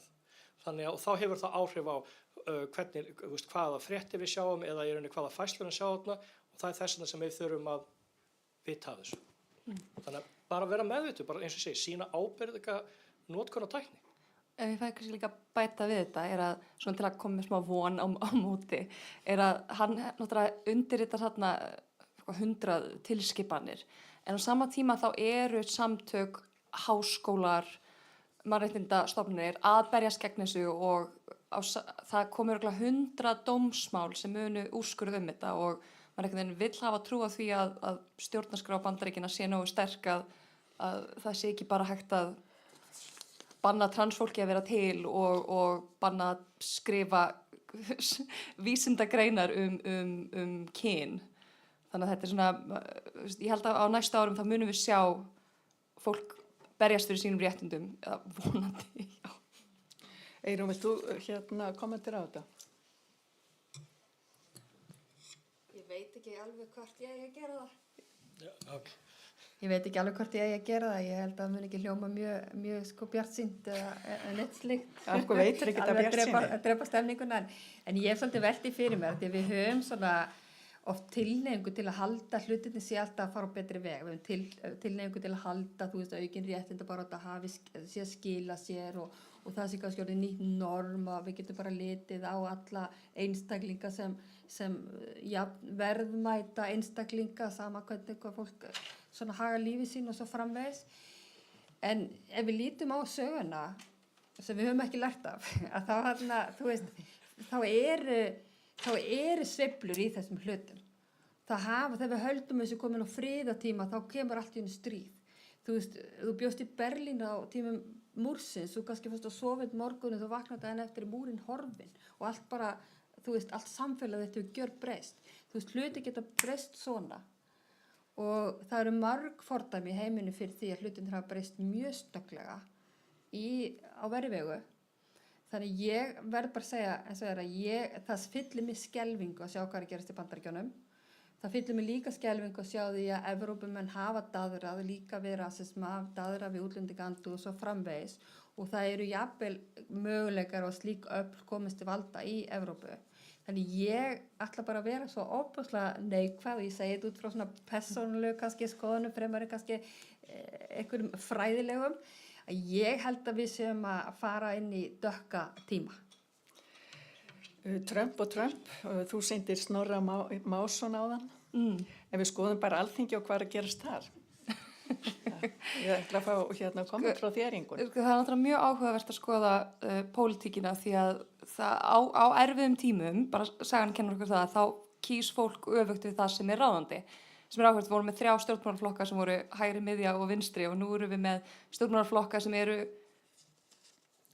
miðja og hægri. Þannig að þetta er svona, þetta er við svona öfugt við það en svo eru líka einmitt svona þjóðerni sinnaðir flokkar sem eru vinsælir og eru bara aukast í vinsældum og það er erfitt að tala um þetta svona í samhengi við Bandaríkin því þetta er svo allt öðruvísi en jú það er náttúrulega vísu einmitt uppgangur svona populisma og þjóðernis sinnaðra flokka í Evrópu og áhugavert í Þýskalandi með Alternative for Deutschland flokkin sem er með þekktar tengingar við nýnasistahópa í Þýskalandi. Ótrúlegt. Helgi, vilt þú koma með einhverja viðbót? Ég ekki bara búast við því versta og vonast eftir því besta. Vegna þess að jú, og það er náttúrulega hrikalegt að þú sér fram á svona mikinn svarta tíma svona framöndan, en þá er eins og ég segi, þá er kannski spurning um það að eins og ég nefndi áðan að samfélagsmiðlarnir eru þetta, þeir eru ekkert að fara að taka á þessu að einnan eitt á, það eru við sem samfélagi sem það þurfum að gera varandi við það að sína ábyrgð á okkur, ábyrgð á hvernig samfélag við erum að búa í og þannig að óháð því hvort að gervigreindin eigi eftir að í rauninni vonandi virka frekar sem vopn fyrir okkur í þessu frekar en ekki, að okkar, ábyrgðin er okkar og yngra annara. Þannig að ég segi það að við þurfum bara svolítið að stíga upp og við þurfum bara að vera svolítið svona gagnrýnin á það sem er hérna í kringum okkur. En erum við nógu þroskuð til þess að axla þessa ábyrgð? Sýnist þið það? Þetta er ennþá, fæ ég erfið spurningarnar. Gamall nemandi. Já, náttúrulega, grínistinn í mig sagði, nei, að sjálfsögðu ekki, hver það?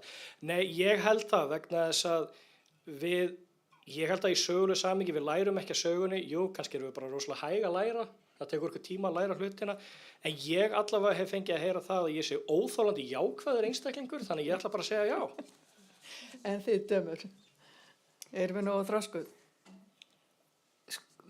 Sko, það náttúrulega, ábyrgðin verður náttúrulega alltaf að vera hjá þeim sem setja regluverkin og lögin og náttúrulega þau sem að við kjósum, þannig að þetta er mitt ábyrgðin hjá okkur. En þetta er náttúrulega erfitt þegar samfélagsmiðla risar eru, þú veist, í eigu ríkustu manna heims sem að eru ríkar en þjóðir og í raun fá að komast einmitt alla leiðin inn í Hvítahúsið án þess að vera kosnir og hafa rosalega mikil áhrif og geta haft áhrif á regluverkin. Þannig að þetta er flókin staða og sérstök. Vist eins og við séum búin að vekja upp draug og þurfum núna að finna einhverja leið til þess að kveða niður. Ég held að það sé mikilvægt að ef maður bæta við bara mikilvægt að efla og viðhalda bara meðal fólks svona gagnrýni hugsun og ábyrgðartilfinningu. Þú veist, þið vísuðu reynda bæði í tjáningafrelsi varandi að fólk er frjálst að hafa sína skoðanir og sjálfsög, það er ekki að banna fólki á sína skoðanir, en fólk ber ábyrgð á því sem að setja fram, það ber ábyrgð á því sem að segir og það er hægt að færa fólk fyrir dóm ef svo tjáning telst vera refsiverð eða ólögmæt. Og ég held að sé bara mjög mikilvægt að fólk, ungt fólk og gamalt fólk bara öllum aldursflokkum gerir sér grein fyrir því að orðum fylgir ábyrgð. Hvað segir það? Ok, við erum komið með hérna spurningar á netinu og ég ætla þá bara að lesa upp þá fyrstu og hún er frá Arndísi Önnu og hún spyr hvernig er best að ykkar mati að bregðast við því ef hatursorðræða kemur frá fólki í valdastöðu í þjóðfélaginu, kjörnum fulltrúum og jafnvel ráðamönnum þjóðarinnar. Þetta er eiginlega pínu það sem við vorum að tala um áðan. En viljið þið bæta einhverju við það?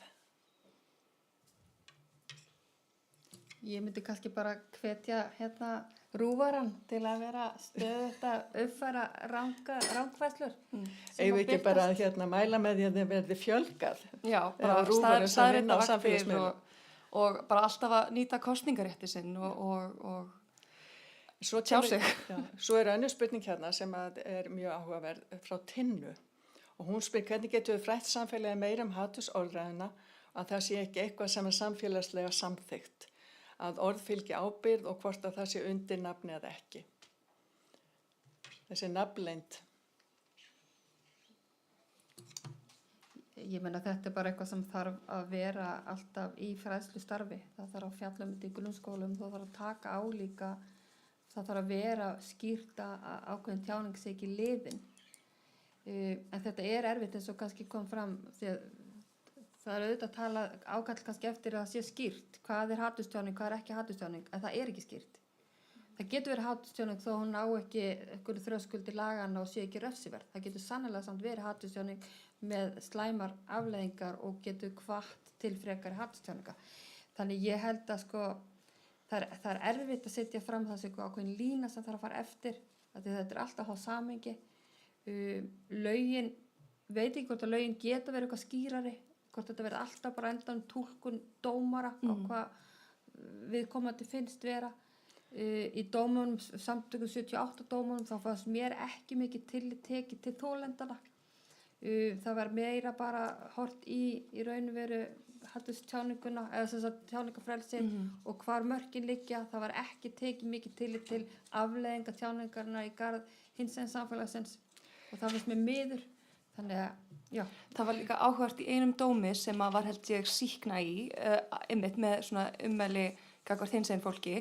Maðurinn fekk sýknu út af því að niðurstaðan var svo að hann sagði eitthvað ógeðslegt hinsegin fólk og líkt með barnaníðinga, en hann meinti það út því að hann var pirraður út í bæjarstjórn Hafnarfjarðar og einhverja nýja reglur. Hann var ekki að meina þetta til að móðga fólk og þá fekk hann sýknu.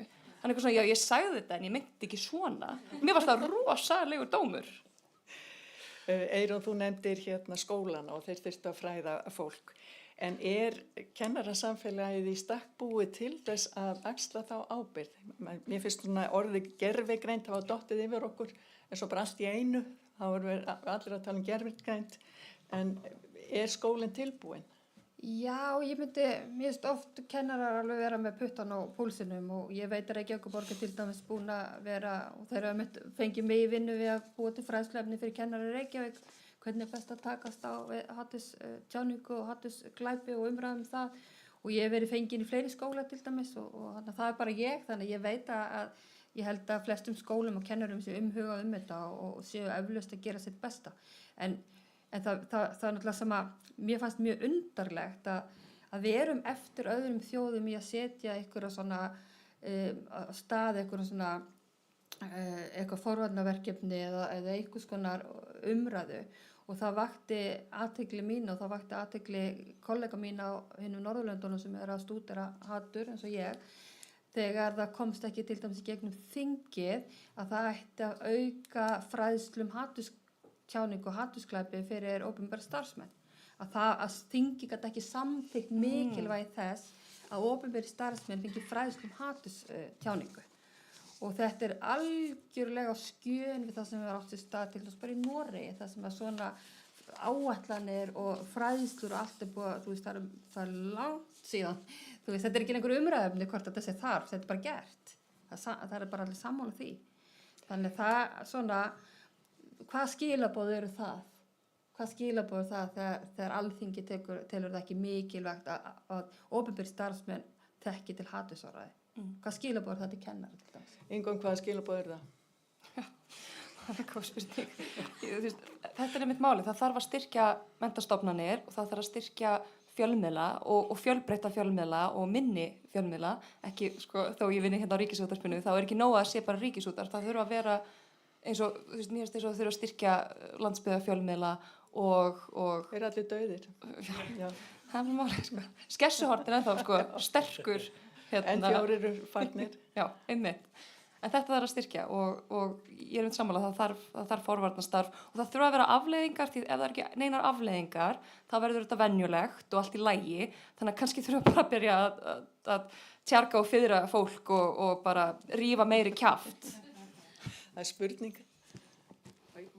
Já. Segja nafn og, já, ég held að mikrofónin hafi dottið út. Já. Sýnst eitthvað að hrynja úr.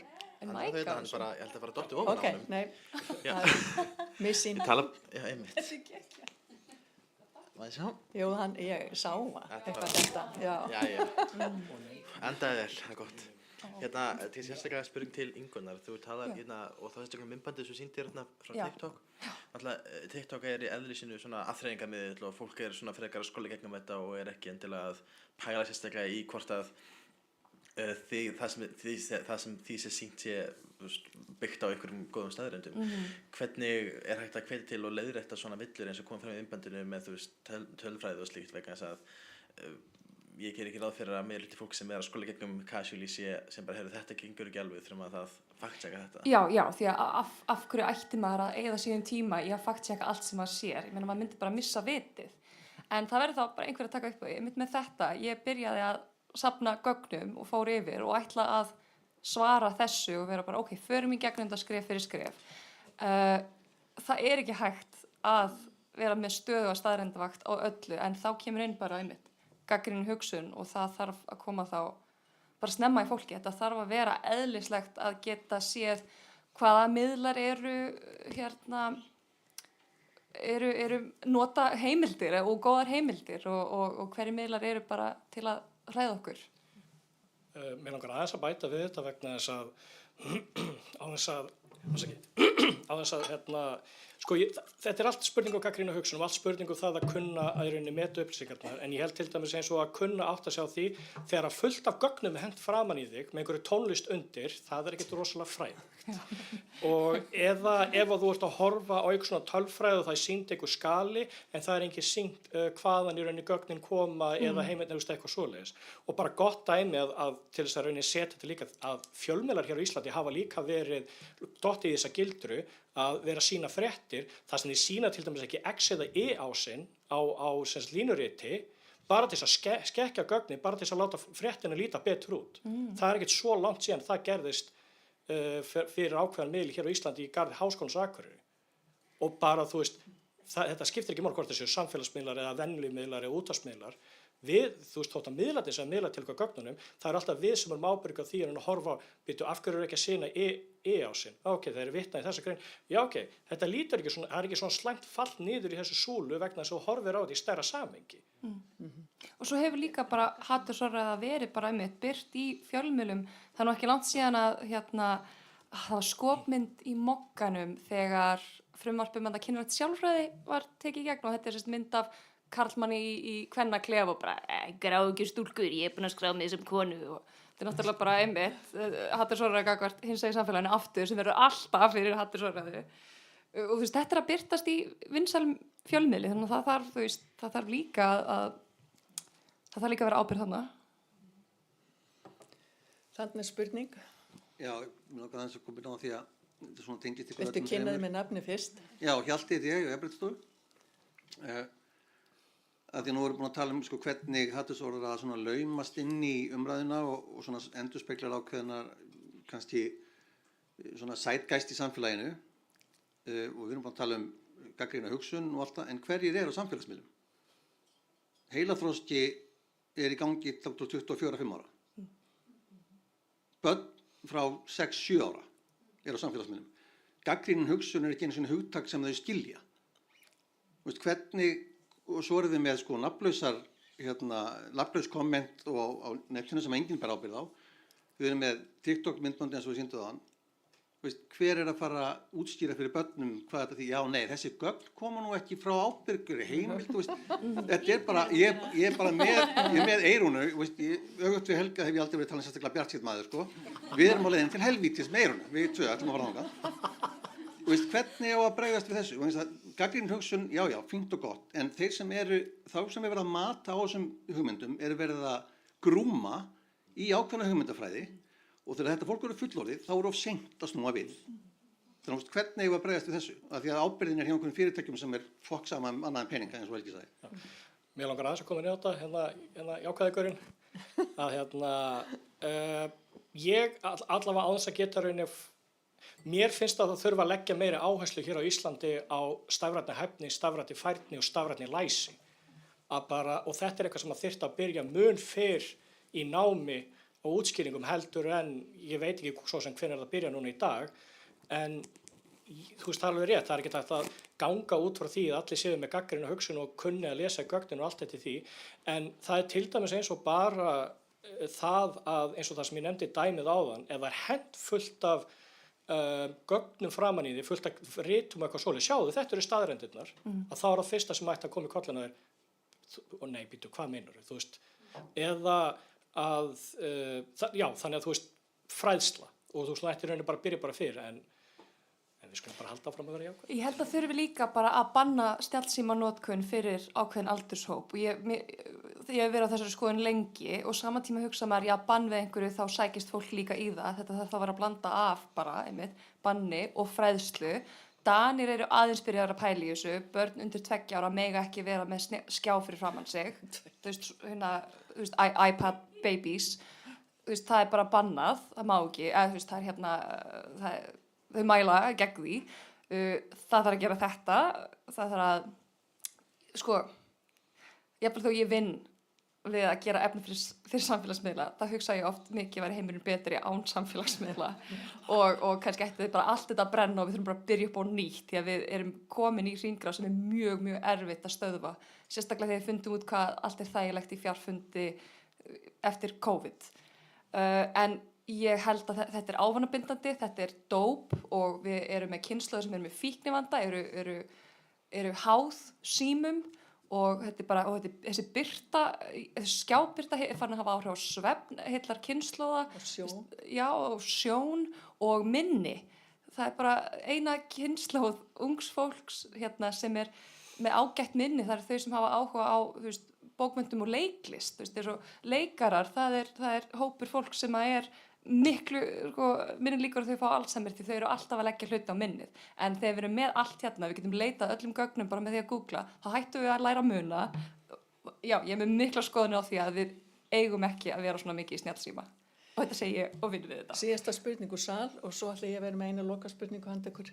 Sindri, myndasmiður. Það er svona kannski ágætt að ég spyr þessa spurninga akkurat í kjölfarið af þessu nákvæmlega, því að mig langar að vita hver ykkar svona skoðun á takmörkun samfélagsmiðla til barna. Því ég svolítið verið þeirra skoðunar að börn að 18 ára aldrei hafa ekkert að gera með samfélagsmiðla. Ég tel þetta að vera töluvert meira skemmandi heldur en bætandi, sérstaklega í ljósi hvernig miðlar eru og mér hefur sýnst, talandum, ég hefur verið að vinna aðeins með grunnskólum, að tækni kunnátta barna hefur farið töluvert mikið aftur sem ég var í upplýsingatækni. Þau hafa ekki neina kunnáttu til dæmis á Google Docs eða þau skilji ekki tólinn sem nota því allt eru svo notendavænt. Og þetta gerir það verkum að það er engin, að mér sýnist, þessi mjög takmörkuð gagnrýn hugsun á tæknina, þetta er bara mötun. Svo hver er ykkar skoðun á því að banna samfélagsmiðla fyrir börn og kannski samhliða því einmitt í skólum að þjálfa börn í að nota þessa miðla og skilja það betur? Takk. Hvert ykkar vill svara? Já, ég hef kannski ekki eitthvað sérstakka þekkingu á þessu sviði, þannig ég get svo sem bara tala út frá kannski eitthvað svona persónulegu skoðunum meira, en það er náttúrulega búið að sýna fram á að þetta getur verið skaðalegt tæki og þetta sé ekki hollt börnum að hangi í símanum og fá þessa birtu og verða háð og kunni þessu ekki að flokka upplýsingar og svo framvegis, en ég meina, oft er þetta líka bara ákvörðunir, þú veist, okkur hefur þá ekki verið tekin ákvörðun um það að banna síma í skóla, til dæmis. Þú veist, okkur er þá svona stór ákvörðun, hvað snýst þetta raun og veru þá. Þannig ég held að þetta sé oft líka bara spurningum að fólk taki ákvörðunir og fylgi þeim eftir. Ég held að það sé óraunhæft að banna fyrir, þú veist, ná sér í þetta hvort sem er. Kannski þarf að banna fleiri með börnum. Já, ég held að það sé kannski verið að kenna þeim að nýta þetta, en auðvitað er hægt að leggjast á eitt og takmarka aðgengi barna að samfélagsmiðlum, til dæmis með að banna símanotkun í skólum sem dæmi, þegar það sem það eru kannski 6-7 tíma á dag. Við ættum kannski að skoða þetta hérna í HA. En að lokum? Ég verð að fá að Þú verður að fá að svara, Gjósvel, Helgi minn. Vegna þess að, bönnum síma í skólastofum. Þetta getur verið rosalega slæmt tæki fyrir nemendur, en þetta getur líka verið hjálpartæki sem að hjálpa nemendum sem að eiga við námsörðuleika stríða. Ástæðan fyrir því af hverju við getum ekki algjörlega bannað þetta, ef eins að þetta getur verið líkt eins og með gervigreindan, líkt eins og ég talaði með hamarinn, þetta er verkfæri, en þetta getur líka verið notað til slæman hlut. Þannig að ég myndi segja að það væri skelfileg ákvörðun að banna þessi tæki, en meira leggja upp á það að kenna nemendum og kannski bara okkur bara líka að nota þetta meira á gagnleghátt fyrir okkur. Þannig að af hverju, og málið það eins og ákvörðun að nefna var þetta uppsökjartæknin og nemendur kunni ekki að nota Google Docs eða eitthvað svona þessar hætti, en ég meina, en þetta var sama upplifun örugglega þegar við vorum sem nemendur, þegar við kunnum ekki nota DOS áður en að Windows kom. Windows var bara fyrir einföldu aðilana, þú veist, eða fyrir okkur sem eru veldir munum að það, við þurftum að nota það, eða þegar við þurftum að nota kerfi eða forrit sem krafðist þess að við þurftum smá forritun að kunna átt á bakvið til þess að nota þetta. Tæknin verður alltaf einfaldara og einfaldara í notkun og þá fer maður bara svona velta fyrir sér í rauninni bara, þarf þá ekki í rauninni bara kennslan svolítið að aðlagast þeirri tækni sem er núna í gangi í staðin fyrir að velta fyrir sér. Mér var kennt svona þegar ég var í námi, ég meina ég er ekkert að fara í nám eða þú veist fara að útskýra fyrir fólki hvernig þú ætlar að kveikja á Paint í Windows-tölvunni með því að nota DOS.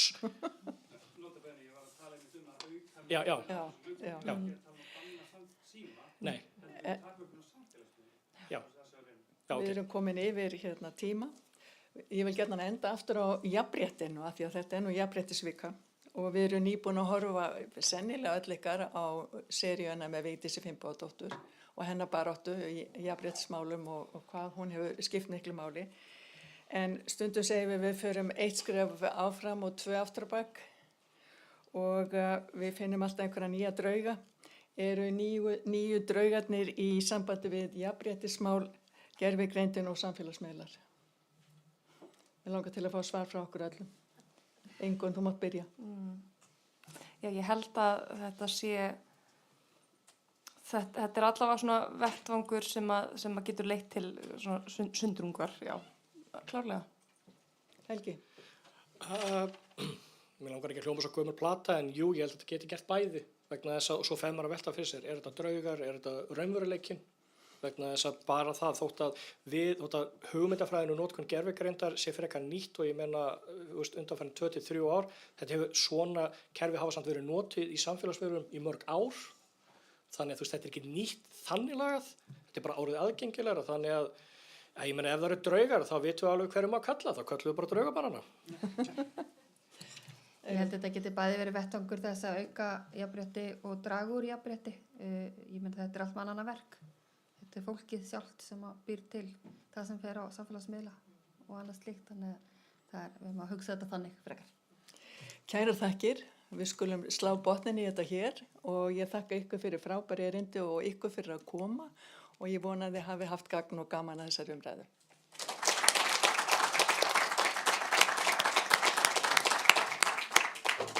Svo fá þau að lokum jafnréttispoka.